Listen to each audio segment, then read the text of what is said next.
സ്വന്തമായി വീടും കെട്ടിടങ്ങളും ഉള്ളവർ ശ്രദ്ധിക്കുക. കോർപ്പറേഷനുകളിലും നഗരസഭകളിലും ഇനി ഉടമസ്ഥത ഉൾപ്പെടെ 7 സർട്ടിഫിക്കറ്റുകൾക്ക് തുല്യമായ ബിൽഡിംഗ് സർട്ടിഫിക്കറ്റ് ഡിജിറ്റലായി ലഭിക്കും. ഉടമസ്ഥതയ്ക്കു പുറമെ കെട്ടിടത്തിൻ്റെ കാലപ്പഴക്കം, വിസ്തീർണം, മേൽക്കൂരയുടെ തരം, ഏത് വിഭാഗത്തിലാണ് കെട്ടിടത്തിന് നികുതി ഇളവ്, നികുതി കുടിശ്ശിക ഇല്ലെന്നതിൻ്റെ രേഖ, നികുതി വിശദാംശങ്ങൾ എന്നിവയാണ് ബിൽഡിംഗ് സർട്ടിഫിക്കറ്റിൽ ഉണ്ടാവുക. ധനകാര്യ സ്ഥാപനങ്ങളിലെ ഇടപാടുകൾ, വീട്ടുവിലാസ രേഖ, നികുതി കുടിശ്ശിക ഇല്ലെന്നതിനുള്ള തെളിവ്, റേഷൻ കാർഡിൻ്റെയും മറ്റും അപേക്ഷ തുടങ്ങിയ ആവശ്യങ്ങൾക്ക് ഈ ഒറ്റ സർട്ടിഫിക്കറ്റ് മതിയാകും.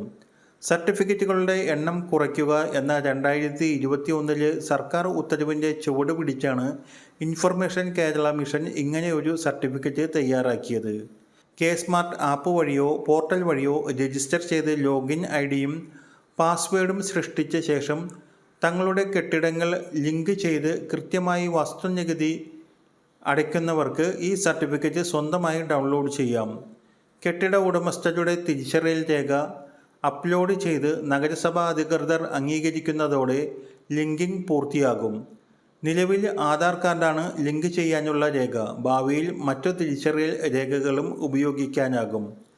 കെട്ടിടത്തിലെ താമസക്കാർക്ക് റെസിഡൻസി സർട്ടിഫിക്കറ്റ് ലഭിക്കാനും കെ-സ്മാർട്ട് ഉപയോഗിക്കാം. ഇതിനായി ഉടമസ്ഥർ കെ-സ്മാർട്ട് വഴി താമസക്കാരുടെ വിവരങ്ങൾ ചേർക്കണം. അടുത്ത ബന്ധുക്കളാണെങ്കിൽ സത്യവാങ്മൂലവും വാടകക്കാരനാണെങ്കിൽ വാടക കരാറുമാണ് രേഖയായി അപ്ലോഡ് ചെയ്യേണ്ടത്.